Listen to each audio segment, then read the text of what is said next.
असांजा जेके महिमान आया आहिनि ऐं असांजी भेण आई आहे सत्संग गीता जो ज्ञान ॿुधाइण ॿई हथ मथे करे पूज शिवाला संघ जे तरफ़ां पूज पेंचा जे तरफ़ां सॼी संगत खे तरफ़ां ॿिन्ही नथनि सां ताड़े जे गूंज में भेण जो स्वागत आहे। ओ राधे राधे गोविंद गोपाल राधे राधे राधे गोविंद गोपाल राधे राधे राधे राधे गोविंद गोपाल राधे। मां सॼी कौमल खे ऐं उनजी जेका शेवादारनि जी कमेटी आहे संगत खे वेनती कंदुमि त कराची खां आयल महिमाननि जो गुलनि जे हारनि जे सां तव्हांजी संगत जी ताड़ियुनि जी गूंज में भेण जो गुलनि सां स्वागतम कनि। जीअं असांजी सिंध जी रस्म आहे महिमान नवाज़ी जी रस्म आहे, पहिरियों उहा रस्म करे उन खां पोइ भेण जो सत्संग जो आयोजन शुरू कनि। बोल श्री कृष्ण भगवान की जय जय जय जय।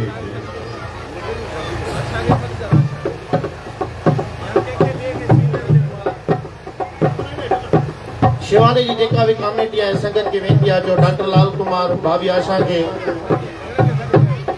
भेण के गुज़ारिश आहे त महिरबानी करे जी महिमाननि जो आयोजन कनि, सत्संग जो आयोजन शुरू कनि। जेसिताईं गुलनि जी वक़्त अचे उन सां गॾोगॾु अचो भेण अचो, थोरो टाइम खे ॾिसंदा हलो।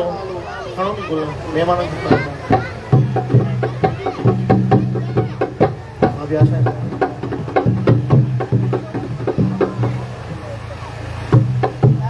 श्री कृष्ण भगवान की ताड़ी ताड़ी ताड़ी बजाओ। बोल श्री कृष्ण भगवान की जय। बोल गायन वाले गोपाल की जय। जय हो, जय तमलायो। बोल श्री कृष्ण भगवान की जय। गायन वाले गोपाल की जय। जय जय हो प्रभु तेरी जय हो, प्रभु तेरी जय हो, जय हो। संगत के निमाणी वेंदी आहे ॿार जिते भी ठाहिनि उनखे शांति करायो। 45 मिनट जो सत्संग आहे, उन खां पोइ भंडारो साहिब आहे, उन खां पोइ वरी भॻवान जी लीला। बोल श्री कृष्ण भगवान की ताड़ी जी गूंज में भेण जो स्वागत आहे।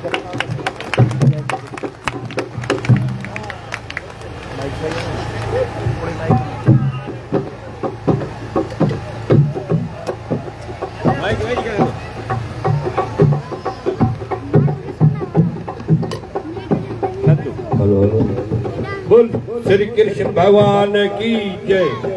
ताड़ी। बोल गुरु नानक साहिब की जय।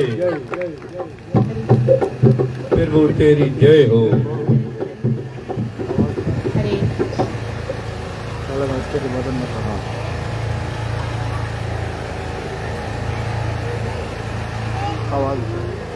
हरे कृष्णा हरे कृष्णा कृष्णा कृष्णा हरे हरे हरे राम राम राम हरे हरे हरे कृष्णा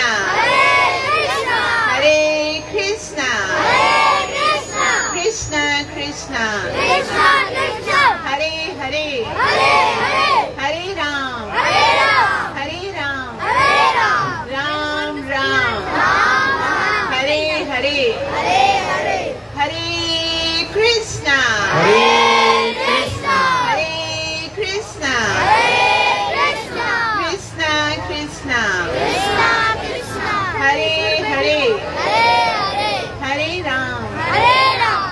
राम राम राम हरे हरे। बोल श्री कृष्ण कन्हैया लाल की, शंकर महादेव की, गौर प्रेमानंद। आयल सभिनि भक्तन जो माताउनि जो हृदय जी गहराई से हार्दिक स्वागत है। वाकई में असां सब भाग्यशाली आहियूं जो हिते असां भगवान जी महान वैष्णव भक्त शिव जी महिमा जे लाइ एकत्रित थिया आहिनि। चवंदा आहिनि भॻवान खे पंहिंजे भक्त खां बि ज़्यादा पंहिंजे भक्तनि खे भक्त जेका हूंदा आहिनि उन्हनि सां प्यार हूंदो आहे। ऐं शिव जी केरु आहिनि उन जे विषय में अॼु असां पढ़ंदासीं, ॿुधंदासीं, उन जी महिमा जे विषय में ॿुधंदासीं।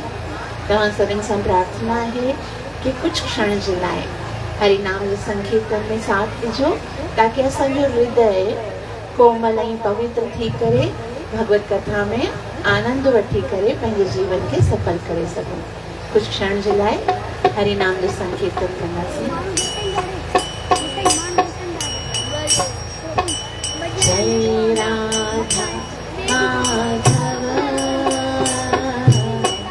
जय कुंज बिहारी,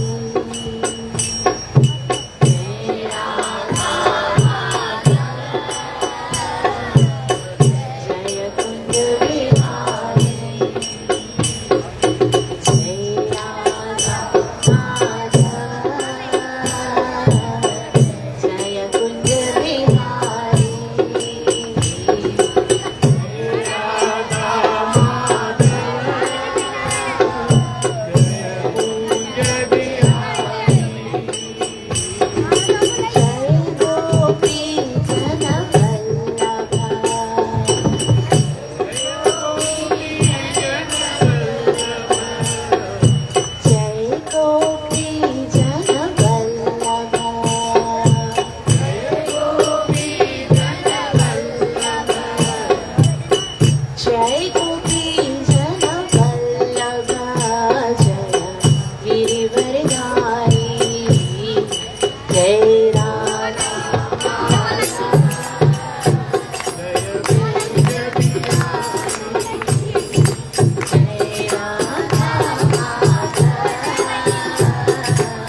जी खे सब खां ज्यादा छा पसंद आहे? कंहिंखे ख़बर आहे? हथ मथे कयो। सब खां ज्यादा छा पसंद आहे शिव जी खे? जेको हमेशा कंदा आहिनि। छा कंदा आहिनि? हमेशा शिव जी आहे न, ध्यान में हूंदा आहिनि न, भगवान जो ध्यान कंदा आहिनि।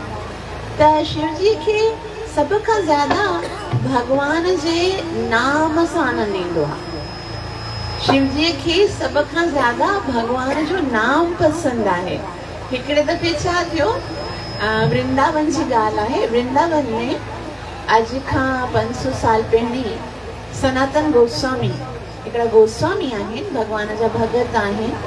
उहे भगवान जे नाम जो सुमिरन कंदा हुया, प्रेम सां भगवान जे नाम जी माला कंदा हुया। हरे कृष्णा कृष्ण कृष्ण हरे हरे, राम राम हरे कंदा हुया कॾहिं काथे। त वृंदावन में शिव जी जो हिकिड़ो धाम आहे, जीअं गोपेश्वर महादेव आहे, चकलेश्वर महादेव आहे। वृंदावन में अलॻि अलॻि जॻह ते शिव जी जेके आहिनि अलॻि अलॻि रूपनि में आहिनि।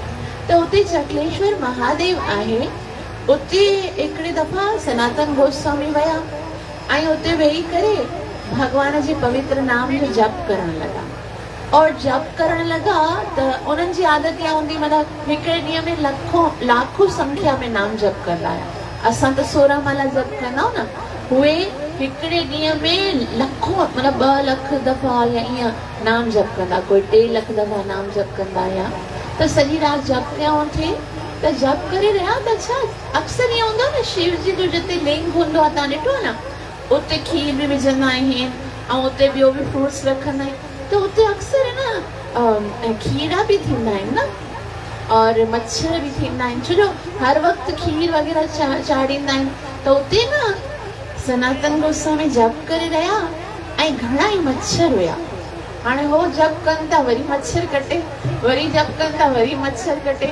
त इन करे हुनखे लॻो कि हाणे मां हिन जाइ खां वञी करे ॿी कोई जाइ जप कयां, छो जो जप करे रहियो आहे त मूंखे डिस्टर्बेंस थी रही आहे न, बार बार मच्छर बाइट करे रहिया आहिनि। त उहे जीअं ई उतां विया थे त शिव जी जेको उनजो लिंग आहे उन मां आवाज़ आई, ए सनातन काॾे थो वञे? तो भगवान जो नाम जप करे रहे, मूंखे एॾो आनंद अची रहियो हो, एॾो आनंद अची रहियो हो, और तूं मूंखे छॾे छा थो वञे? तूं वञ न, हिते ई वेही करे जप कर। तॾहिं सनातन गोस्वामी चवण लॻा, महादेव मुंहिंजी पंहिंजी इच्छा आहे तव्हां सां गॾु वेही करे नाम जप कयां, मगर हिकिड़ी प्रॉब्लम आहे। चई छा प्रॉब्लम आहे? छो हो आहे न, हिते मूंखे मच्छर ॾाढो तंग करे रहिया आहिनि, मां मच्छरनि जे साथ कीअं आहे न जप कयां त मुंहिंजो कंसंट्रेशन टुटी वञे थो, ध्यानु ई नथो लॻे। तॾहिं शिव जी चयो, मां अॼु खां पोइ तोखे प्रॉमिस थो कयां कि हिते हिकिड़ो बि मच्छर न ईंदो। ऐं उन टाइम ते शिव जी जेको आहे उहो मच्छरनि जे सरदार खे घुराए थो कि हिते मुंहिंजा भगत अची करे भगवान जो नाम जप करे रहिया आहिनि, तंहिं करे तूं पंहिंजे सभिनि मच्छरनि खे चओ कि आईंदा हिन स्थान ते कॾहिं बि न अचनि ऐं भगवान जो नाम जप करण वारे भक्तनि खे तंग न कनि। त उन ॾींहं खां पोइ अॼु बि तव्हां वञो चकलेश्वर महादेव, एतिरा मनो खीर एतिरो चढ़ंदो आहे, एतिरो अभिषेक थींदो आहे शिव जीअ जो, लेकिन हिकिड़ो बि मच्छर न ईंदो आहे। ऐं उते ई वेही करे सनातन गोस्वामी जेको आहे उहो भॼन कंदा हुया। त शिव जीअ खे मूंखे चवण जो कारण इहो हुयो कि शिव जी न ॾाढा प्रसन्न थींदा आहिनि जॾहिं असां भगवान जो नाम जप कंदा आहियूं। तंहिं करे तव्हां जेकॾहिं चाहियो था त शिव जी प्रसन्न थियनि, और शिव जी आशुतोष आहिनि। चाहे आशु जो मतिलबु छा आहे ख़बर अथव? आशु मीन्स इंस्टेंट, तुरंत, हिकिड़े ई सेकेंड में, थोड़ी देर में तव्हां कुझु करियो अहिड़ो जो उनखे पसंदि अचे। और उहे तोष माना आशु माना फौरन, तोष माना संतुष्ट थी वेंदा आहिनि, हिकदमि जल्दी संतुष्ट थी वेंदा आहिनि। तंहिं करे जेकॾहिं चाहियो था महाशिवरात्रि ते महाकृपा जी प्राप्ति थिए त प्रेम सां चओ भगवान जो नाम उनखे ॾाढो वणंदो आहे। हरे कृष्णा कृष्णा कृष्णा हरे हरे, हरे राम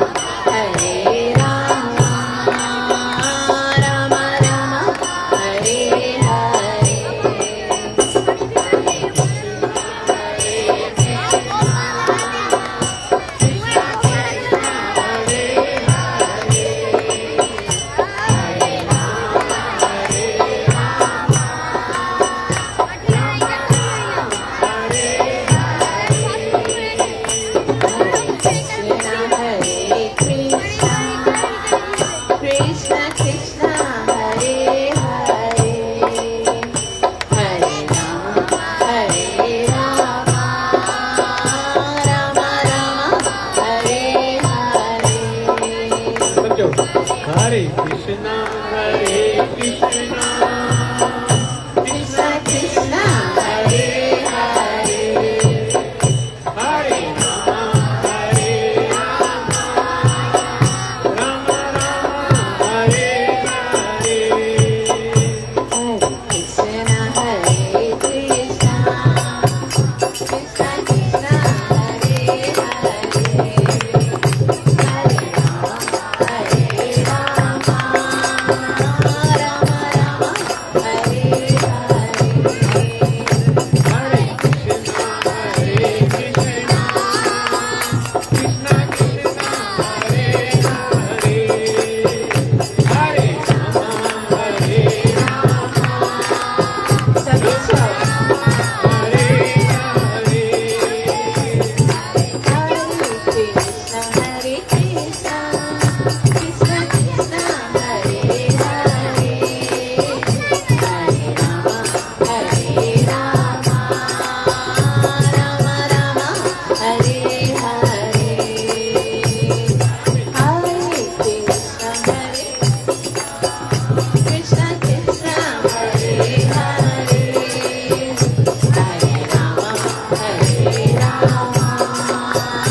हरे राम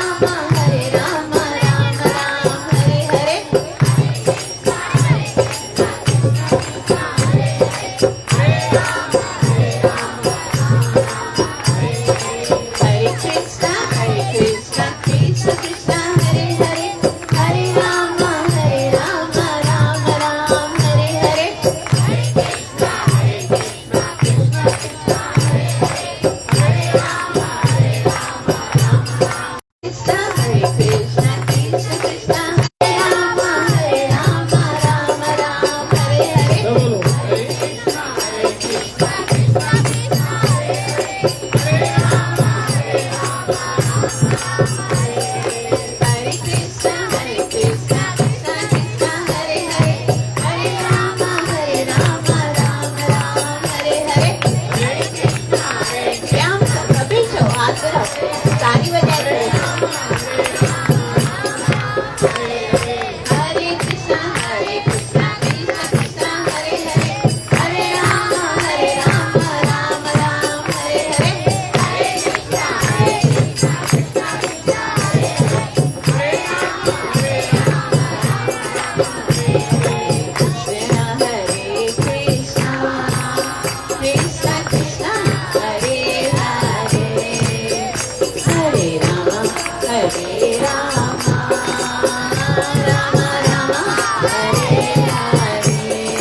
हरि बोल।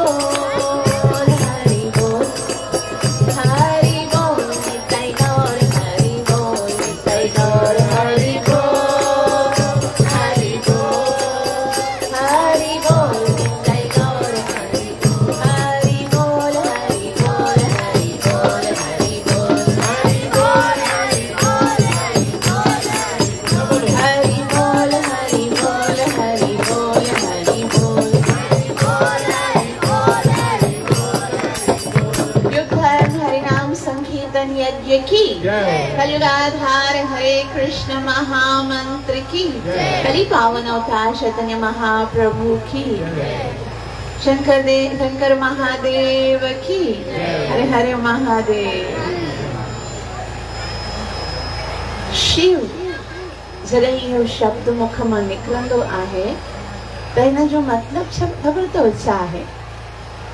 अच्छा, कंहिंखे कृष्ण जो मतिलब ख़बर आहे? कृष्ण जो मतिलब छा आहे?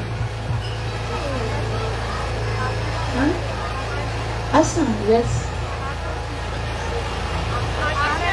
वाह, माता जी जे लाइ क्लैप। कम से कम असांखे न इहे जेके एतिरा पवित्र नाला हुजनि आहिनि भॻवान जा, उन्हनि जो मतिलब ख़बर हुजणु घुरिजे। कृष्ण जो मतिलब आहे अट्रैक्टिव, जेको पंहिंजी ओर आकर्षित करे। राम जो मतिलब छा आहे?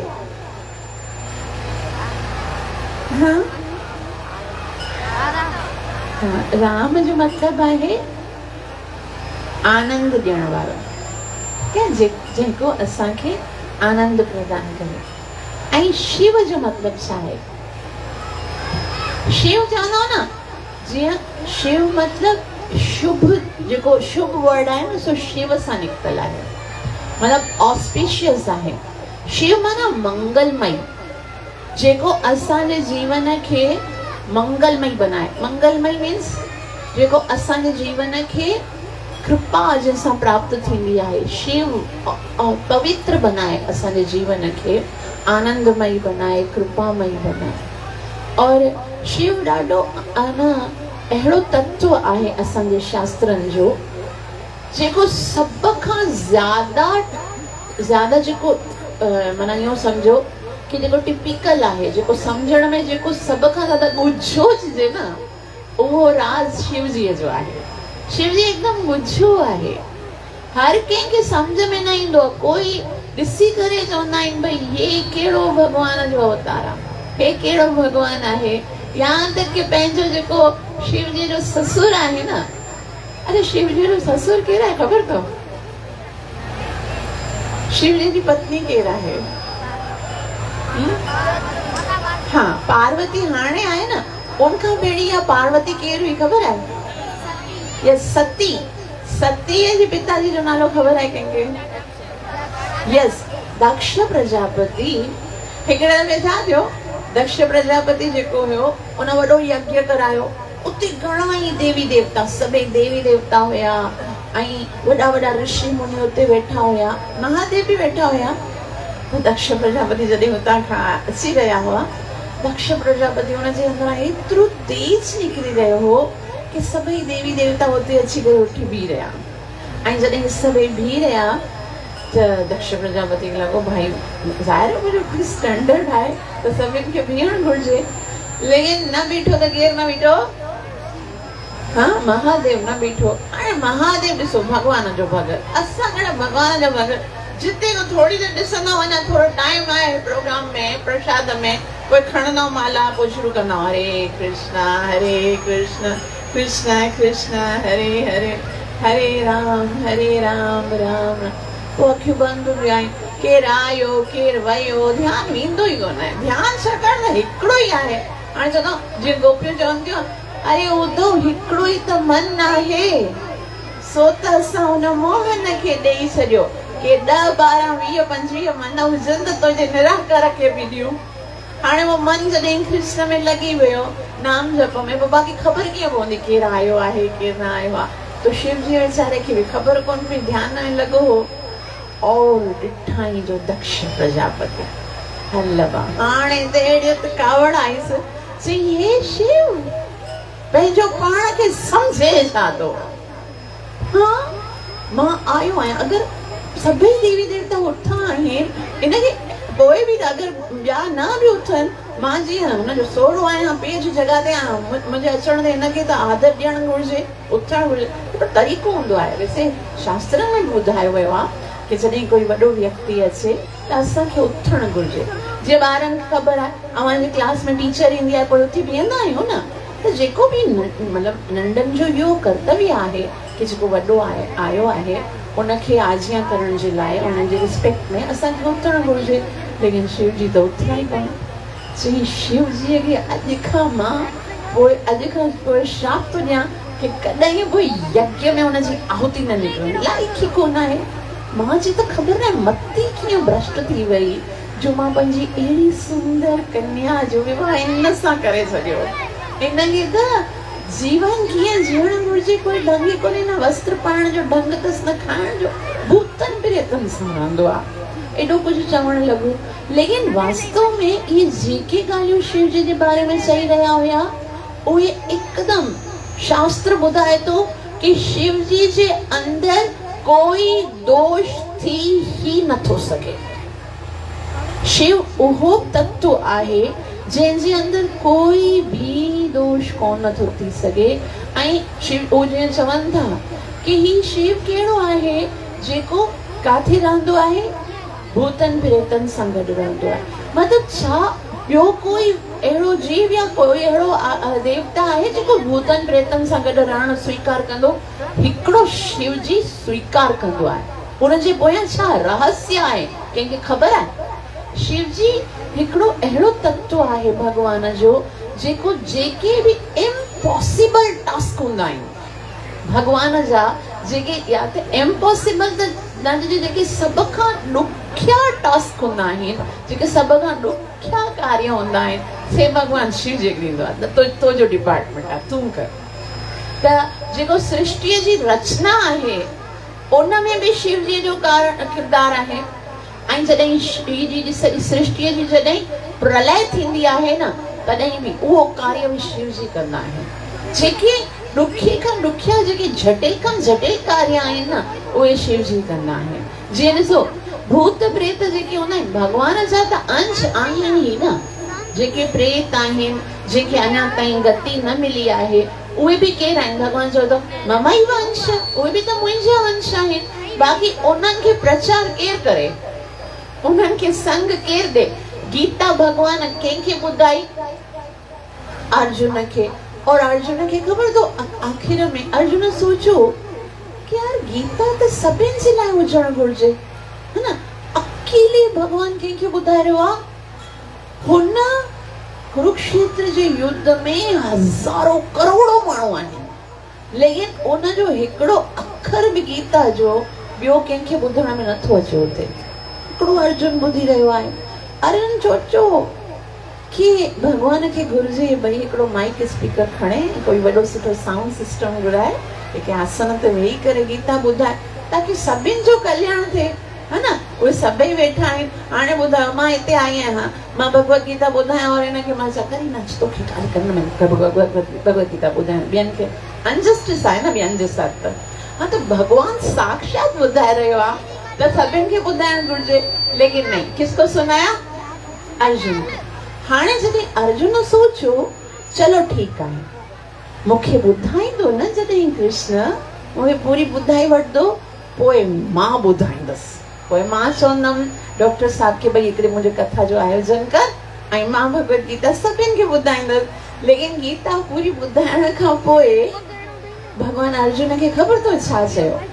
इदं ते न तपस्काय न भक्ताय कदाचन न च चाशुषुषवे वाचम न च मां योऽभ्यसूय।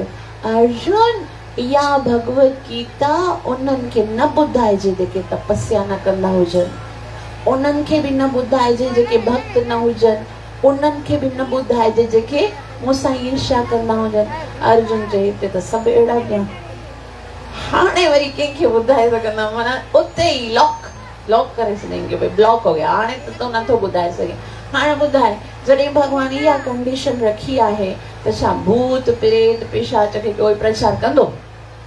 अरे हाणे उन्हनि जी गति कीअं थिए? शिव जी चयो ये डिपार्टमेंट में संभालूंगा, मां उन्हनि खे पंहिंजो संग ॾींदसि। और चवंदा आहिनि जॾहिं हिकिड़े वैष्णव जो संग मिलंदो आहे त पोइ जीव चाहे केतिरो बि अपवित्र हूंदो आहे उहो भक्ति कंदो आहे भॻवान जी, धीरे धीरे धीरे भॻवान जी भक्तिअ में प्रवृत्त। ऐं ॾिसो हाणे इहा ॻाल्हि सम्झ में आई कि शिव जी प्रेतनि सां गॾु छाजे लाइ रहंदा आहिनि? ताकि उन्हनि खे बि भॻवान जी भक्तिअ में धीरे धीरे आणे सघनि। और ॾिसो जॾहिं हिकिड़े दफ़ा भागवतम में लिखियलु आहे समुद्र मंथन थी रहियो, है न? 8 सिकंद में देवताऊं ऐं दैत्य जेके राक्षस आहिनि उहे हमेशा युद्ध कंदा आहिनि। हिकिड़े दफ़े छा थियो कि महाराजा बलि जेको हुयो, जेको असुरनि जो राजा हुयो, उन्हनि देवताउनि खां स्वर्ग हथियाए वरितो। हाणे छा थियो, तॾहिं इंद्र सोचियो कि स्वर्ग त मुंहिंजे हथ मां निकिरी वियो। इंद्र वियो भगवान श्री विष्णु जे पास ऐं चवण लॻो, भगवान हाणे मां छा कयां, मुंहिंजो स्वर्ग त राक्षसनि वठी छॾियो आहे। तॾहिं भगवान चयो, इंद्र तूं ईअं कर, समुद्र जो मंथन कर। इंद्र चयो, मुंहिंजे पास त एतिरी शक्ति कोन आहे। भगवान चयो, तूं अकेले न कर, तूं वञी करे राक्षसनि सां मिल ऐं राक्षस ऐं देवता मिली करे समुद्र मंथन कंदा, यानी जॾहिं समुद्र खे विलोड़ींदा त उन मां अमृत निकिरंदो। अमृत निकिरंदो न त पोइ तव्हां जॾहिं अमृत पीअंदा त पोइ तव्हां शक्तिशाली थी वेंदा, पोइ तव्हांखे कोई मारे न सघंदो। पोइ इन करे तव्हां अमृत प्राप्त करण जे लाइ असुरनि खे वञी चओ असां सां गॾिजी करे अवां समुद्र मंथन कयो। तॾहिं इंद्र चयो, न भगवान, हो असांजी ॻाल्हि मञंदा ई कोन, असांजे पास शक्ति बि कोन आहे, तंहिं करे उहे न मञंदा। भगवान चयो, ॾिस तव्हां ईअं चओ कि जेको बि निकिरंदो उहो असां ऐं तव्हां डिस्ट्रीब्यूट कंदासीं, 50-50 कंदासीं। भगवान खे चयूं जेकॾहिं उन्हनि खे ई ॾियणो आहे, उन्हनि जी शक्ति त अञा असां खां बि डबल थी वेंदी, तंहिं करे अहिड़े समुद्र विलोड़ण जो कोई फ़ाइदो ई कोन थींदो। भगवान चयो, मां आहियां न विच में, मां ईअं कंदसि कि तव्हांखे अमृत पीआरींदसि, उन्हनि खे न पीआरींदसि। तंहिं करे मां त तव्हांजी साइड में आहियां, मां त कॾहिं नथो वञा न, तव्हां ख़ाली उन्हनि खे एग्री कयो कि समुद्र जेको आहे उहो समुद्र मंथन जे लाइ अचनि। तॾहिं इंद्र जेको आहे उहो महाराजा बलि जे पास वियो ऐं चयाई कि मूंखे भगवान विष्णु चयो आहे जेकॾहिं असां समुद्र विलोड़ींदासीं त उन्हनि मां घणा ई रत्न निकिरंदा ऐं उन्हनि रत्ननि जे साथ साथ अमृत बि निकिरंदो ऐं अमृत जॾहिं निकिरंदो और असां पीअंदासीं त असां अमर थी वेंदासीं। तंहिं करे तव्हां असांजे साथ मिली करे समुद्र विलोड़ण जे लाइ तयार आहियो। तॾहिं उन ई टाइम ते महाराजा बलि चयो, बिल्कुलु असां तयार आहियूं। तॾहिं देवताऊं ऐं दैत्य असुर जेके आहिनि से मिली करे समुद्र विलोड़ण लॻा ऐं जेको वासुकी नाग हो उनखे डोरी बनायाऊं ऐं हिमालय जबल जेको आहे उनखे जेको आहे मांधाणी बनाए करे उनखे छा करण लॻा, समुद्र खे विलोड़ण लॻा। उन्हनि सम्झो शायदि समुद्र मां कुझु सुठा सामान निकिरंदा पहिरीं खां ई, लेकिन जीअं ई समुद्र विलोड़ण स्टार्ट कयाऊं त सभ खां पहिरीं छा निकितो, ज़हर निकितो, हलाहल विष निकितो ऐं अहिड़ो ज़हर हुयो जेको जीअं हुतां खां निकितो त ख़ाली उहो ज़हर पीअण त दूर जी ॻाल्हि आहे, उन्हनि जी जेकी श्वास हुई, उन्हनि जी जेकी फ्रेग्रेंस हुतां खां अची रही हुई, उहो आकाश में जेके पंछी बि उड़िया थे न से बि उहे बि मरी वञण लॻा। एतिरो परे खां एतिरो ज़हरीलो उनजो ज़हर जो एॾो पावर हुयो कि जेके बि उते देवता ऐं दैत्य हुआ सभु मरण लॻा, हिते सभु बेहोश थियण लॻा।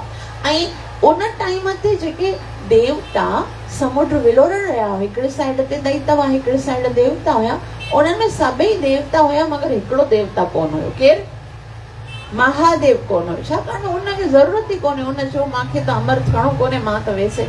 और शिव उहो तत्व आहे, ॿिया जेके देवता हूंदा आहिनि न उन्हनि जी पोस्ट हूंदी आहे ऐं उहे जॾहिं असां बि कोई कार्य करे पोइ उहे उहा पोस्ट प्राप्त करे सघूं था। ख़बर आहे, अगरि असां हिकिड़ो सो अश्वमेध यज्ञ कयो न त पोइ असां इंद्र जी पोस्ट प्राप्त थींदी आहे। इन ई तरह सां हाणे इंद्र त देवताउनि जो राजा आहे, जॾहिं 100 अश्वमेध करे असां इंद्र बणिजी सघूं था, पोइ ॿिया जेके 33 करोड़ देवी देवता आहिनि, वरुण, चंद्र या इंद्र या जेके बि आहिनि, उहे सभई देवता बि बणिजी सघिजे थो अगरि असां शास्त्रनि जे अनुसार उहे कार्य कयूं था त। लेकिन शिव अहिड़ो तत्व आहे जेको, उहो शिव जी जेकी पोस्ट आहे न असां कंहिंखे न मिलंदी आहे, छाकाणि त शिव जी जेकी पोस्ट आहे उहा हिकदमि अचिंत्य आहे, सम्झण जहिड़ी कोन आहे। शिव कोई जीव तत्व कोन आहे। शिव जा 2 रूप आहिनि, हिकिड़ो सदाशिव ऐं हिकिड़ो रुद्र। सदाशिव जे रूप में हो अहिड़ो तत्व आहे जंहिंखे कोई बि पहुची नथो सघे। बाक़ी रुद्र जे रूप में रुद्र जेको आहे न, उहो छा उहो केरु हिकिड़ो व्यक्ति अहिड़ो हूंदो आहे जेको अगरि 100 जन्मनि ताईं बग़ैर कंहिं ग़लतीअ जे पंहिंजे वर्ण आश्रम धर्म खे बिल्कुलु परफेक्टली निभाईंदो आहे।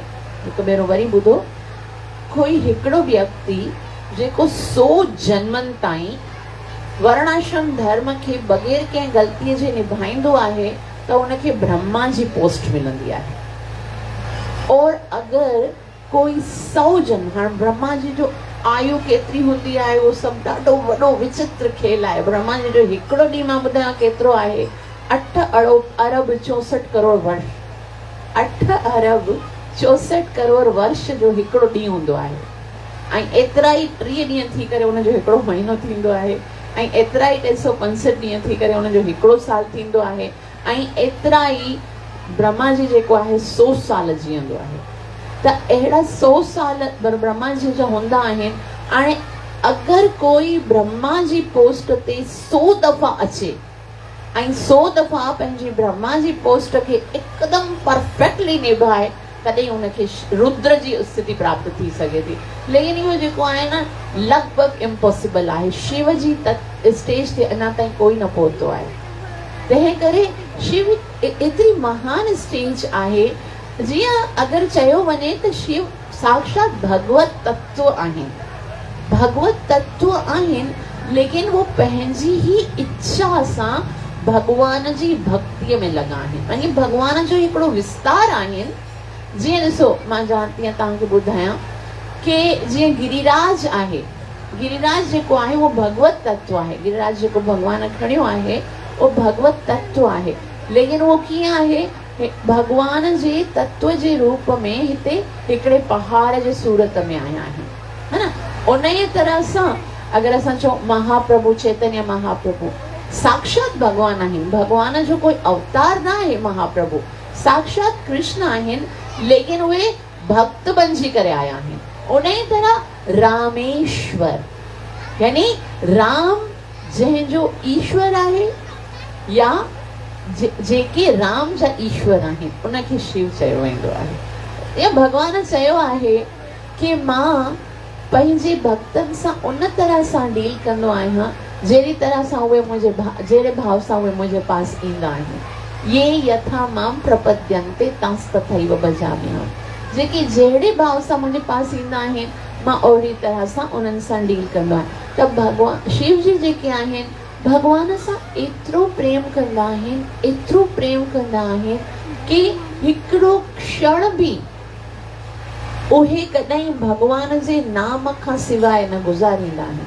तव्हां ॾिसो, जेके बि कथाऊं आहिनि न, उन्हनि में अक्सर तव्हां ॾिसंदा शिव जी पार्वती खे ॿुधायो, है न। इवन भगवत गीता जे जेके महात्म्य अगरि तव्हां ॿुधा हुजनि, हर महात्म जे एंड जेको स्टार्ट हूंदो आहे न, उन में छा लिखियल आहे, शिव जी पार्वती खे चयो कि हाणे मां तोखे हिन अध्याय जो महात्म ॿुधायां थो, है न। मतिलबु जॾहिं उहो पंहिंजी पत्नी सां बि जॾहिं ॻाल्हाईंदा आहिनि न, बसि गीता जे बारे में, भगवान जे बारे में, उन्हनि खे बसि भगवत कथा में ई आनंद ईंदो आहे। हो जेकी असांजे पास जेकी भागवत कथा जेको आहे न, उहो बि शिव जी कृपा सां असांखे मिली आहे। हिते संसार में भागवत कथा कीअं आई ख़बर अथव? हिकिड़े दफ़े छा थियो, अञा शिव ऐं पार्वती जो विवाह थियो। शिव ऐं पार्वती जो जॾहिं विवाह थियो, तॾहिं आनंद सां रहण लॻा।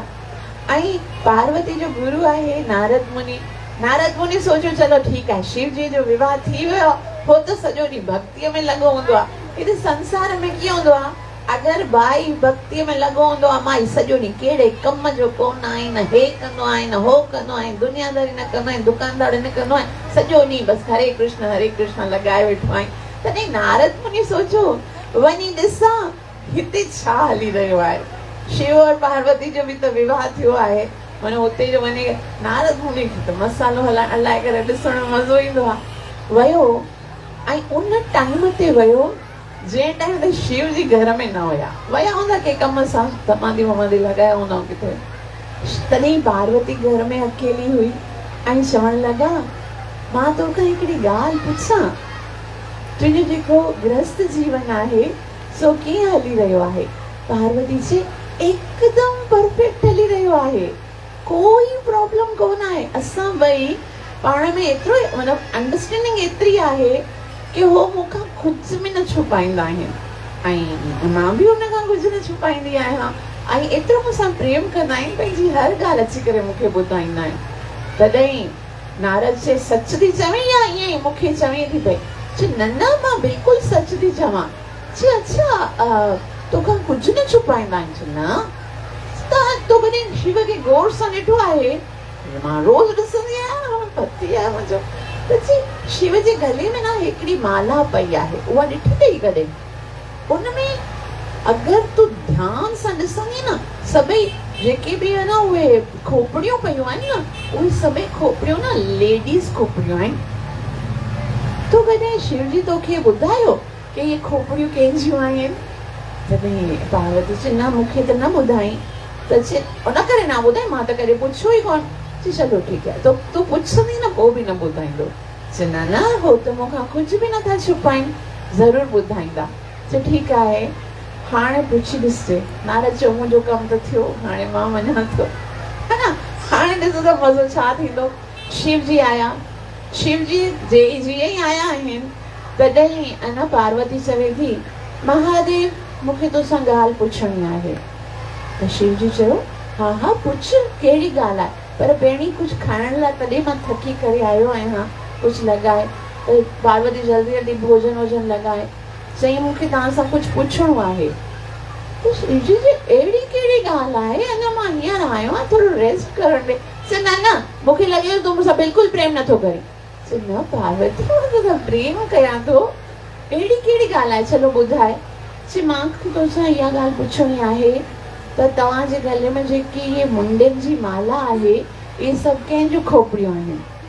शिव जी चए, हल न भा, हे ॻाल्हि तुंहिंजे मन में आई कीअं? से शिव जी पुछण लॻो कि पार्वती, मां न हुयमि न, तॾहिं हिते कोई आयो हुयो छा? नारद मुनि जी ॾिस, नारद मुनि जी ॻाल्हि ॿुधण वारे शिव जी ॾिस, ॻाल्हि न मटाए, जेको मां तोखां पुछां थी न, सीधो सीधो ॿुधाए, ही गले में खोपड़ियूं कंहिंजूं पातियूं अथई? तॾहिं चई शिव जी चए, मां तोखे तॾहिं ॿुधाईंदमि तॾहिं तूं मूंखे ॿुधाए त केरु आयो हो। शिव जी चए, हा मां तोखे ॿुधायां थी, नारद मुनि आया, ॿुधाए, हाणे ॿुधाए। शिव जी चए, नारद मुनि ॻाल्हि अगरि तूं ध्यान सां ॿुधंदी ना कर, इनखे न पंहिंजे घर में बाहि लॻाइण में मज़ो ईंदो आहे। त पार्वती चए, न हुनखे छॾ, तूं मुंहिंजी ॻाल्हि ॿुधाए न, मां तोखां पुछां थी पई कि ॿुधाए तुंहिंजे गले में छाजो कंहिंजियूं मुंड पिया आहिनि? तॾहिं शिव जी चए, तूं मुंहिंजी ॻाल्हि ते यकीन कर, इहे सभई जेके मुंड मुंहिंजे गले में पिया आहिनि न पार्वती, इहे सभई तुंहिंजा ई मुंड आहिनि, हे सभई खोपड़ियूं जेकियूं आहिनि न तुंहिंजियूं आहिनि। पार्वती चए, मुंहिंजियूं? ऐं पार्वती ॻणण लॻी, 1 2 3 4 5 6 7 8 9 9 एतिरो सारा। जॾहिं जॾहिं तूं मरदी आहीं न, तॾहिं तॾहिं उहे खोपड़ियूं जेके आहिनि उहे मां धोई करे पंहिंजे हार जेके पाईंदो आहियां, मां केतिरो प्रेम कंदो आहियां तोसां। चए, अच्छा, हाणे पार्वती जो ॿियो क्वेश्चन। चए, अच्छा, जॾहिं मरंदी आहियां, उहे वारियूं खोपड़ियूं तूं पोइ करे पंहिंजे गले में पवंदो आहीं, पोइ तुंहिंजूं जेके खोपड़ियूं आहिनि सा काॾे वेंदियूं आहिनि? न, जॾहिं मुंहिंजी मृत्यु थींदी आहे तॾहिं त ईअं कंदो आहीं, और तुंहिंजूं काॾे वेंदियूं आहिनि? तॾहिं शिव चवनि था, पार्वती मुंहिंजी मृत्यु कॾहिं न थींदी आहे, मां अमर आहियां। तॾहिं पार्वती चए, अच्छा तव्हां अमर आहियो और मां बार बार मरंदी आहियां, इन जो मतलब कि तव्हां मूंसां बिल्कुलु प्रेम कयो ई नथा। अहिड़ी कहिड़ी ॻाल्हि आहे? पाए ॾेखारियो, मां पाए करे तुंहिंजी खोपड़ी खे रखंदो आहियां। से न, इहा ॻाल्हि न ॿुधाए, मूंखे इहा ॿुधाए, तूं अमर कीअं थिए? और तूं अमर आहीं त तूं अहिड़ो कहिड़ो कार्य कयो जंहिंजे कारण तूं अमर आहीं, मां बार बार मरंदी आहियां? और अगरि तूं अमर थियण जी फॉर्मूले खे ख़बर आहे त मूंखे छो नथो ॿुधाए?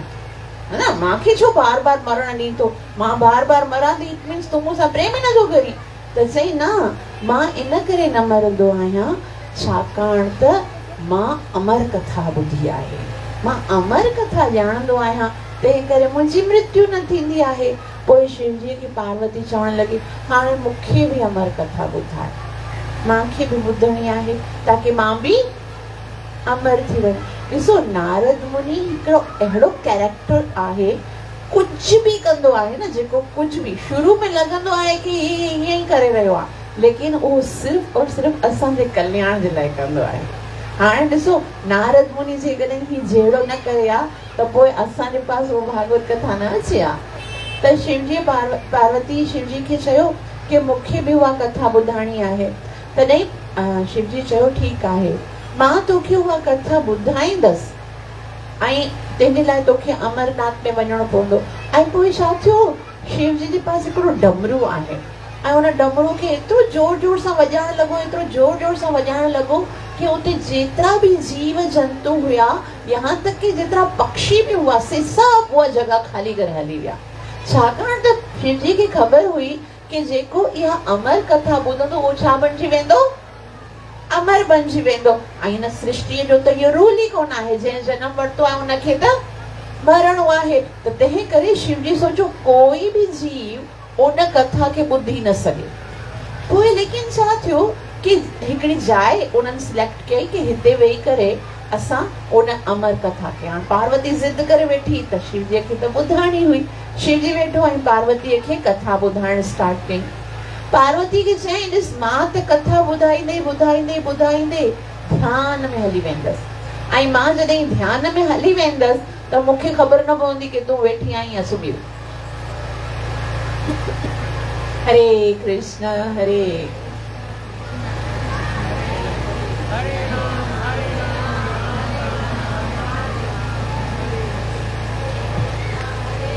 तॾहिं पार्वती खे चई मूंखे ख़बर कीअं पवंदी कि तूं मुंहिंजी कथा ॿुधी रही आहीं। पार्वती चयो हीअं कंदा, मां त सुम्हंदीसीं कोन, छाकाणि त मूंखे त कथा ॿुधणी आहे या न ॿुधणी आहे। अरे लेडीज़ जी हिकु आदत हूंदी आहे, जॾहिं बि कथा शुरू थींदी आहे न तॾहिं उहे अधु सुम्हंदियूं आहिनि, अधु सुम्ही रहंदियूं आहिनि और अधु कथा ॿुधंदियूं आहिनि। त शिवजी चयो कि मां कथा स्टार्ट कयां थो, जीअं मां सेंटेंस कंप्लीट कंदसि न तूं ईअं चइजे जॾहिं तूं ईअं चवंदी आहे तॾहिं मूंखे छा ख़बर पवंदी। महामंत्र पढ़ो।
हरे राम राम राम।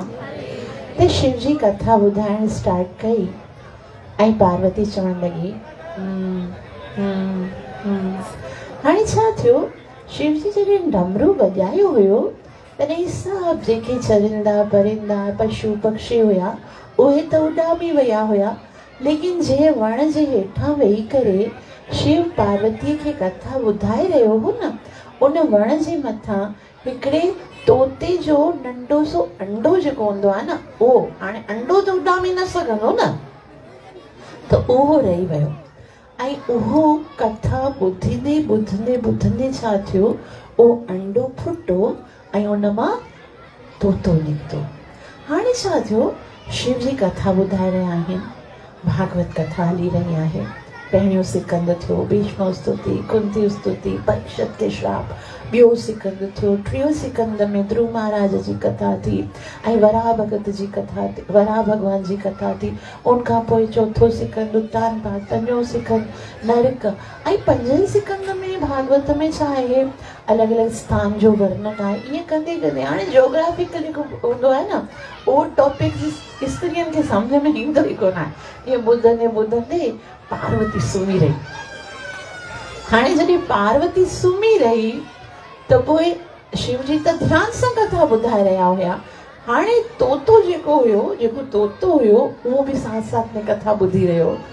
तॾहिं हिन सोचो कि पार्वती त सुम्ही रही आहे, हाणे जेकॾहिं होंकार न भरींदी त पोइ महादेव त कथा ॿुधाइण बंदि करे छॾींदा।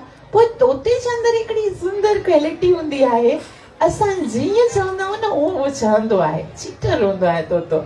जेको बि चओ न मिठो मिठो चओ राम, पोइ बि चवंदा मिठो मिठो चओ राम, ईअं चवंदो न, त एतिरी देरि खां उहो चई रहियो न, तो माता जेकी ॿुधाए रही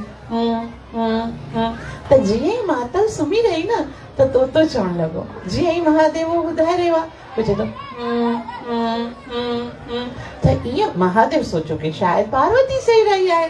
त थोड़ी देरि हाणे ॾिसो, पंजो सिकंद थी वियो, 6 सिकंद जड़ भरत, 7 सिकंद नरसिंह अवतार थी वियो, 8 सिकंद में समुद्र मंथन थियो, 9 सिकंद में श्री राम थियो ऐं 10 सिकंद में जॾहिं भगवान श्री कृष्ण जो जनम थियो, तॾहिं जीअं जनम थियो आनंद उत्सव थी रहियो आहे, जोरदार धमाका ढोल ऐं शिव जी डांस नृत्य। तॾहिं उन टाइम ते आना पार्वती जी अख खुली ऐं चई, अच्छा कृष्ण जनम थी बि वियो। शिव जी चयो, अरे कृष्ण जनम थी वियो आहे, तूं काथे आई एॾी देरि खां? चयो मूंखे निंड अची वई, सुम्ही पई हुयमि। चयो अच्छा तूं सुम्ही पई हुई, चलो ठीकु आहे, लेकिन ये हूं कौन कर रहा था, ये आवाज काथों अची रही हुई? शिव जी खे एतिरो क्रोध आयो, छाकाणि शिव जी इहा अमर कथा कंहिंखे ॿुधाइण न थिए छा, पंहिंजो त्रिशूल खणी करे टियों नेत्र खोले करे चई, मां हिन तोते खे मारे पोइ छॾींदसि। ऐं हाणे छा आहे, तोतो जेको आहे ॾिठई शिव जी क्रोध में भरिजी आयो आहे ऐं तोतो अॻियां उॾामी रहियो आहे, शिव जी त्रिशूल खणी करे हुनजे पोयां तोतो जेको आहे 2 लोक घुमी ॾिठाई, कोई अहिड़ी जाइ कोन आहे जिते मां शिव जी खां बची सघां।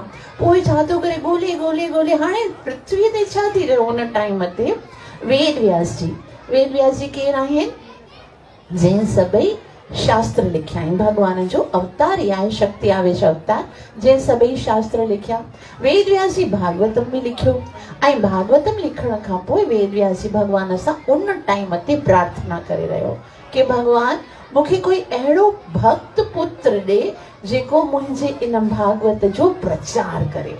हाणे भगवान सां प्रार्थना करे रहियो ऐं उन टाइम ते उहो तोतो घुमी रहियो।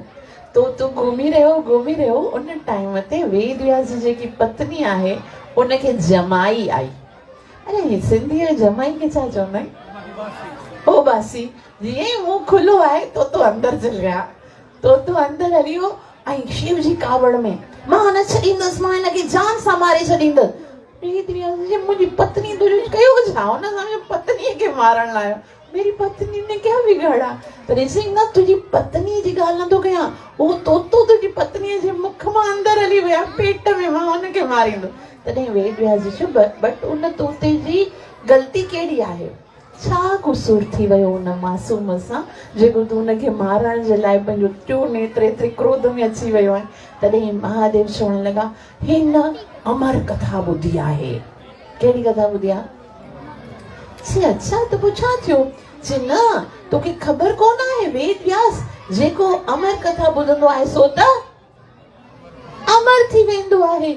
वेद व्यास जी मूंखे त ख़बर आहे मगर लॻे थो तव्हां भुलिजी विया आहियो। हाणे जॾहिं तव्हांखे ख़बर आहे अमर थी वियो आहे पोइ त्रिशूल खणी हुनजे पोयां छो था वञो? अब तो आप इसको मार ही नहीं सकते। हाणे तूं रहण में शांत थी और पंहिंजे धाम में वञ। हाणे जेको माता जे गर्भ में आयो आहे उहो मुंहिंजो पुत्र बणिजी करे ईंदो ऐं संसार खे उहो भागवत कथा ॿुधाईंदो। त शिव जी त बसि हिकिड़ी लीला करे रहिया हुआ जंहिंजे कारण हिन संसार खे भागवत कथा प्राप्त थी। गीता कथा, गीता महात्म्य, शिव ये भागवत कथा, ये सब जेके भी असांजे मथां कृपा जेकी भगवान जी वसी रही आहे न उहा महादेव जी कृपा सां मिली रही। इन हिकिड़ी ॻाल्हि तव्हांखे ॿुधायां, अगरि असां भक्तीअ में उन्नति करणु चाहियूं था त असांखे वैष्णवनि जो आशीर्वाद आवश्यक आहे। भक्ति अगरि असां भगवान जी भक्ति करणु चाहियूं था, पंहिंजे जीवन जे उद्देश्य खे प्राप्त करणु चाहियूं था त असांखे छा घुर्जे? वैष्णव जो आशीर्वाद घुर्जे। ऐं वैष्णवनि में सभ खां महान वैष्णव केरु आहे ख़बर अथव?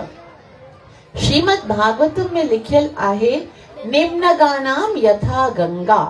जीअं नदियूं त घणियूं आहिनि पर उन्हनि सभिनि में कहिड़ी नदी सर्वश्रेष्ठ आहे? गंगा नदी। निम्नगानाम यथा गंगा, देवानाम अच्युतो यथा।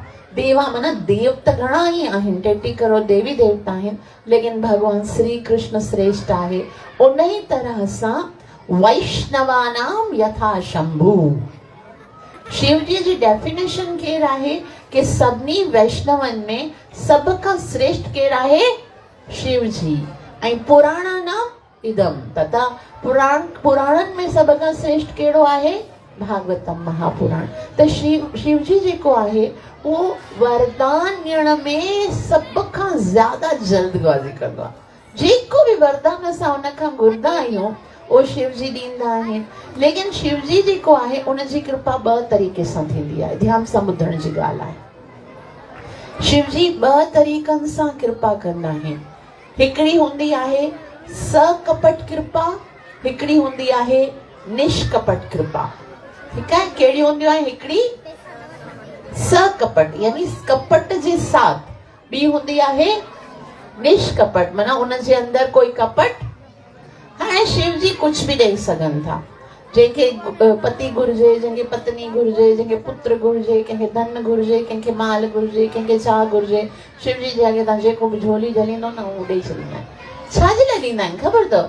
हाणे सम्झो अगरि कंहिंजे पास अगरि अना के कोई व्यक्ति आहे, उनके पास कोई वस्तु अगर बहुत ज्यादा हुजे, एकदम ज्यादा क्वांटिटी में कोई शय होती है, जैसे सपोज अगर मुझे पास है ना, कंहिंजे पास अगर है ना समझो फैक्ट्री है, कंहिंजी कॉटन फैक्ट्री है, उनके पास कॉटन केतिरो हूंदो आहे? अगर कोई ईंदो भाई मुझे थोड़ा सा कॉटन दे दो, दे देगा ना। अगर कंहिंजी फैक्ट्री है, राइस मिल है, कोई चवंदो मूंखे हिकिड़ी बोरी राइस जी घुर्जे त ॾेई छॾींदो न। त शिव जी इतनी छोटी छोटी चीज़नि जी कोई इम्पोर्टेंट कोन आहे। हुन जो कमु छा आहे? हर वक़्तु ध्यानु कंदा आहिनि। कोई चवंदो आहे ई ॾेई चवंदो खण जान छॾ, वरी ॿियो चवंदो आहे हे घुर्जे खण जान छॾ, हे घुर्जे जान। लेकिन इहा आहे हुननि जी सकपट कृपा कि बसि तव्हां जान सॼो, मां छा कयां? हरे कृष्ण कृष्ण कृष्ण हरे हरे, हरे राम। लेकिन अगर कोई शिव जी खां कुछ घुरंदो कोन आहे ऐं चवंदो आहे महादेव मां तव्हांजी भक्ति करे रहियो आहियां, तोखे जेको वणे सो मूंखे ॾे, जेको तुंहिंजी मर्ज़ी अचे, जेकी तुंहिंजी इच्छा हुजे सा ॾे। तॾहिं भॻवान छा ॾींदा आहिनि? हिकिड़ो भॻत आहे शिव जीअ जो, उनजो नालो आहे नरसिंह मेहता। छा नालो आहे? तॾहिं शिव जी नरसिंह मेहता जो आहे। नरसिंह मेहता एतिरी भक्ति कई ऐं जॾहिं शिव जी प्रसन्न थिया ऐं पुछण लॻा तव्हांखे छा घुर्जे, तॾहिं नरसिंह मेहता चयो मां महादेव कुझु घुरण जे लाइ थोरी न तव्हांजी भक्ति कई आहे, है ना, कुझु घुरण जे लाइ न कई आहे, बसि मां तव्हां सां प्रेम कयां थो, तव्हांजी भक्ति कई आहे। तॾहिं महादेव चवंदो मुंहिंजी इच्छा आहे कि मां तव्हांखे कुझु ॾियां, तूं कुझु घुर। चई जेकॾहिं तोखे तुंहिंजी इच्छा आहे त तोखे जेको पसंदि आहे सो ॾेई लाइ, मूंखे त कोई इच्छा ई कोन आहे, तोखे जेको पसंदि आहे सो ॾे। तॾहिं शिव जी चयो तोखे ख़बर आहे मूंखे छा पसंदि आहे? न ॿुधाए। चई मूंखे त भॻवान श्री कृष्ण जो दर्शन पसंदि आहे। हल मां तोखे कृष्ण जो दर्शन करायां। ऐं उहो नरसिंह मेहता खे वठी थो वञे रास मंडप में, जिते शिव जी भॻवान जे साथ गोपी रूप में रास लीला खेॾे रहिया आहिनि। ऐं जॾहिं बि भॻवान जो हिन संसार में जनम थींदो आहे, चाहे राम जे रूप में चाहे कृष्ण जे रूप में, शिव जी अवश्य ईंदा आहिनि दर्शन करण जे लाइ। तव्हांखे ख़बर आहे जॾहिं द्वापर युग में भॻवान श्री कृष्ण जे रूप में आया, तॾहिं शिव जी जेके आहिनि उहे जोगी बणिजी करे अचनि था। ऐं जोगी बणिजी करे चवनि था यशोदा मैया खे कि मूंखे अलख निरंजन ईअं करे चवनि था। यशोदा मैया अचे थी थाली में केतिरा ई सामान खणी करे, आटो चांवर गुड़ घी सभु सूदो ऐं दक्षिणा खणी करे अचे थी ऐं चवे थी योगी बाबा हे वरदान ऐं मुंहिंजे पुटे खे आसीस करे वञ। तॾहिं शिव जी चवनि था हे दान मूंखे नथो घुरिजे, ऐं हे त कुझु बि कोन आहे, हीरा लाल जवाहिर तोखे मां ॾियां जेतिरा घुरिजनि। छो पोइ तूं जेकॾहिं हेॾो सभु कुझु ॾेई सघीं थो, पोइ मुंहिंजे द्वारे ते वठण छा आयो आहे? चई मां त बसि हिकु दफ़ो तुंहिंजे लाला जो दर्शन करणु आयो आहियां। ई ॾिसो महादेव आहे, बसि मूंखे कुझु नथो घुरिजे, मूंखे ख़ाली तुंहिंजे पुटे जो दर्शन करणो आहे। तॾहिं शिवजी चयो, शिवजीअ खे चयां यशोदा मैया न मां तोखे पंहिंजे लाला जो दर्शन न कराईंदसि। ख़बर न छा आहे, जॾहिं खां ई कान्हा जो जनम थियो आहे हर को ईंदो आहे। पहिरीं पूतना आई मूंखे गोद में ॾे, कोई अगासुर कोई बकासुर कोई, हाणे त मां पंहिंजे लाला खे कंहिंजे साम्हूं आणींदसि न, मां नथी दर्शन करायां। तोखे जेकॾहिं दान घुरिजे खण, न घुरिजे त निकर, मां नथी। तॾहिं यशोदा मैया खे शिवजी चयो कि तोखे ख़बर आहे माता, मां एतिरो परे कैलाश खां आयो आहियां ऐं कैलाश मां आयो आहियां, मूंखे पंहिंजे बछड़े जो दर्शन कराए, मां उतां खां कृष्ण तुंहिंजे लाला जो दर्शन करणु आयो आहियां। तॾहिं माता यशोदा चवे थी जेकॾहिं तूं कैलाश मां आयो आहीं त उते वञी करे महादेव जो दर्शन करीं न, हिते मुंहिंजे पुट पोयां छो आयो आहे? हुनखे कहिड़ी ख़बर ई महादेव पाण आयो आहे, उहो त जोगी बणिजी करे आयो। तूं पाण खे ॾिस त सही, ऐं पाण खे ॾिठो अथई, मां एॾी वॾी आहियां पोइ बि तोखे ॾिसी करे मूं भउ थो थिए पियो, मुंहिंजो लाला त एतिरो नंढो आहे, तोखे ॾिसी करे रोअंदो, मां नथी आणां मुंहिंजे लाला खे। तॾहिं शिवजी चयो कि भॻवान तूं त चवीं थो मां पंहिंजे भक्तनि जे हिकिड़ो क़दम को वधाईंदो आहे मां 100 क़दम वधी ईंदो आहियां, मां कैलाश खां हिते आयो आहियां, तूं पंहिंजे रूम खां ॿाहिरि बि नथो अची मूंसां मिलण लाइ। चलो मर्ज़ी वारो आहीं, हाणे अगरि तोखे मिलणो आहे न त तूं ई कुझु कर। मां त माईया खे चई थको आहियां, मूंखे दर्शन ई नथी कराए, मां वञा थो बसि। तॾहिं शिवजी चयो कि यशोदा मैया मां अगरि तूं मूंखे दर्शन न कराईंदी न, मां हिते ई वेठो रहंदसि, हिते ई धूणी जमाए करे वेही रहंदसि। यशोदा मैया चयो तूं चाहे धूणी जमाए या धूणो जमाए, मां तोखे दर्शन न कराईंदसि। और तॾहिं शिवजी चयो ॾिस मां त हिते ई वेही रहंदसि, तूं दर्शन कीअं न कराईंदीअ? कॾहिं न कॾहिं त तूं हितां खां पंहिंजे पुट खे ॿाहिरि खणी वेंदीअ न, यमुना नदी ते वेंदीअ या किथे वेंदीअ, त मां दर्शन करे लाहींदसि। तॾहिं शिवजी चवनि था, शिवजी खे यशोदा मैया चवे थी तोखे छा थो लॻे, हिन नंद भवन में बसि हिकिड़ो ई रस्तो आहे वञण जो, हिते हर तरफ़ रस्ता आहिनि, मां कहिड़े बि दरवाज़े तां वेंदसि मगर हिन दरवाज़े तां न वेंदसि, तूं भले वेठो जिते। तॾहिं चयईं कि न अच्छा तव्हांजा एतिरा सारा दरवाज़ा आहिनि, लेकिन जॾहिं तुंहिंजे कान्हा जो विवाह थींदो तॾहिं पोइ सर्कस कंदा न, पोइ त चओ तरफ़ घुमंदा न, मां तॾहिं दर्शन करे वठंदसि। चई अगरि अहिड़ी ॻाल्हि आहे न तूं, मां त पंहिंजे कान्हा जो विवाह ई न कराईंदसि, भले कुंवारो वेठो हुजे मगर तोखे दर्शन न आहे कराइणो। शिवजी चयो भई त मूंखे दर्शन कराए नथी, चलो पोइ छा कजे, भॻवान बि नथो कुझु करे, हाणे मां वञा थो। शिवजी निराश थी करे वञी रहिया हुआ। हाणे तव्हां सोचो कि कोई दर्शन करण अचे और दर्शन किए बग़ैर वञी रहियो आहे, उन खां ज़्यादा दुख जेको आहे उहो अंदरि वेठे भॻवान खे थींदो कि मुंहिंजो दर्शन न मिलियो हुनखे, उहो आयो और ईअं ई वञी निराश थी करे तॾहिं कृष्ण एतिरो रोइण लॻो।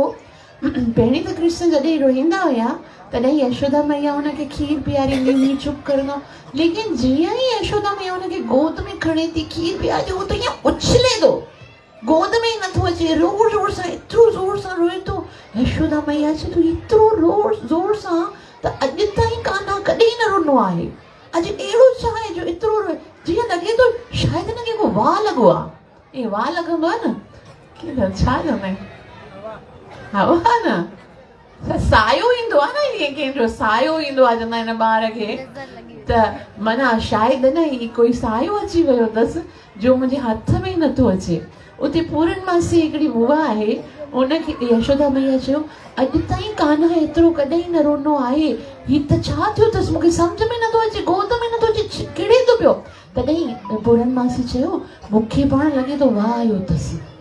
त पोइ इहो वाह लहंदो कीअं जेको आयो आहे, जेको बाबा हूंदा आहिनि न, जेके उहे बाबा झाड़ वार विझंदा आहिनि न, उहे लाहींदा आहिनि। चई माता तूं कहिड़ी बाबा खे सुञाणी त वठी अचुसि, कोई ज्योतिषी हुजे, कोई बाबा हुजे, उहो मुंहिंजे पुट जो इहो प्रॉब्लम जेको आहे सो दूर करे। त चई हा मां हितां वियमि, हिकिड़ो बाबा त हो। चइजो त मां न हिनखे त मां मना कयो आहे। चई यार ॾिस पुट जो हाल कहिड़ो अथई, और तूं हिते पंहिंजी अना में लॻी पई आई, उहो हली वेंदो, मूंखे त को वॾो चमत्कारी बाबा ते लॻो।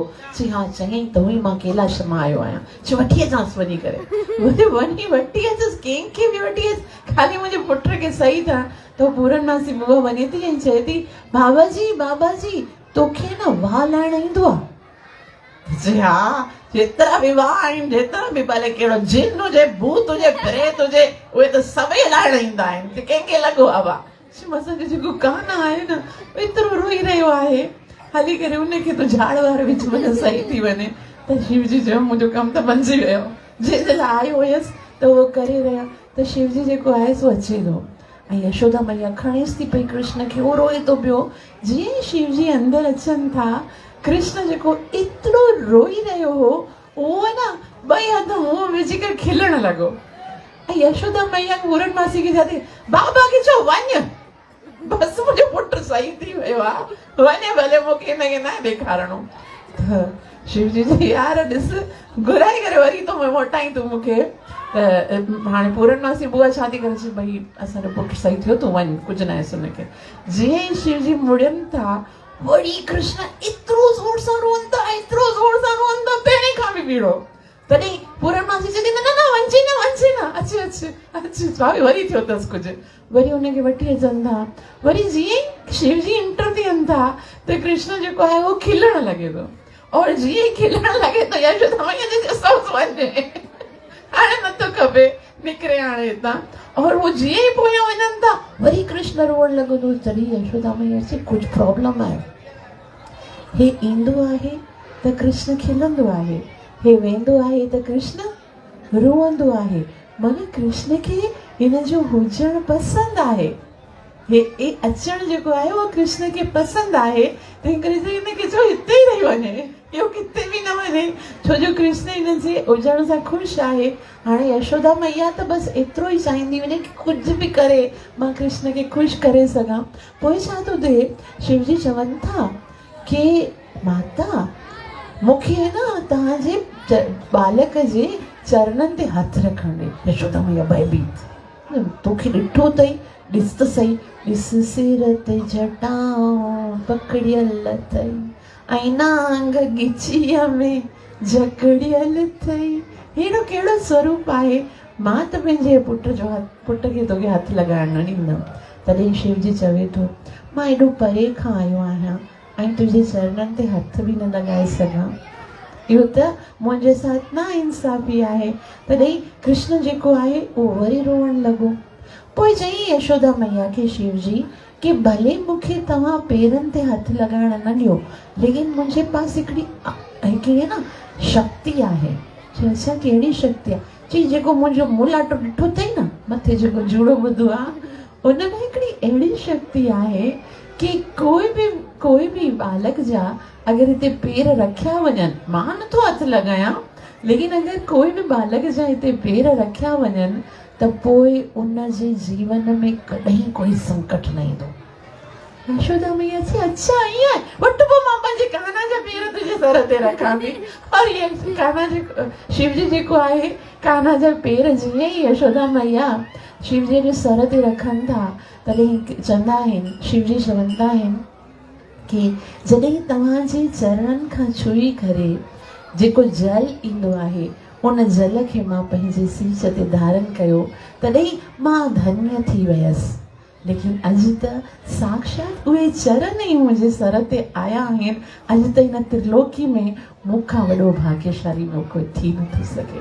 हरे कृष्ण कृष्ण कृष्ण हरे हरे हरे राम त शिव जी भॻवान सां एतिरो प्रेम कंदा आहिनि हर वक़्तु भॻवान जो नाम जप कंदा आहिनि। त जीअं ई समुद्र मां विष निकितो सभई देवी देवता परेशान थी विया कि हिन विष खे आख़िर कीअं उन खे ख़तमु कजे। सभई देवी देवता भॻवान विष्णु जे पास विया। विष्णु भॻवान चयो कि भई इहो जेको संकट आहे न उहो दूर त केवल शिव ई करे सघे थो। तव्हां सभिनि खे शिव जे पास वञो। हाणे ॾिसो 33 करोड़ देवी देवता हिकिड़े साइड ते आहिनि ऐं महादेव हिकिड़े साइड ते। हू 33 करोड़ देवी देवताउनि मां को बि अहिड़ो कोन हुयो जेको उन विष खे पी सघे। कोई बि कोन हो। उन्हनि जे पास अहिड़ी शक्ति कोन हुई। ख़ाली कंहिंजे पास आहे शिव जी जे पास आहे। तॾहिं कॾहिं तव्हां इहो न सोचो आख़िर शिव जी जे पास अहिड़ी इहा कथा त सभिनि खे ख़बर आहे ज़हर कंहिं पीतो शिव जी पीतो। लेकिन आख़िर शिव जी जे पास अहिड़ी कहिड़ी शक्ति आहे कि अहिड़ो ज़हर जंहिंजे केवल श्वास सां जीवन जी मृत्यु थी वई उहे देवता ऐं असुर अधमरा थी विया।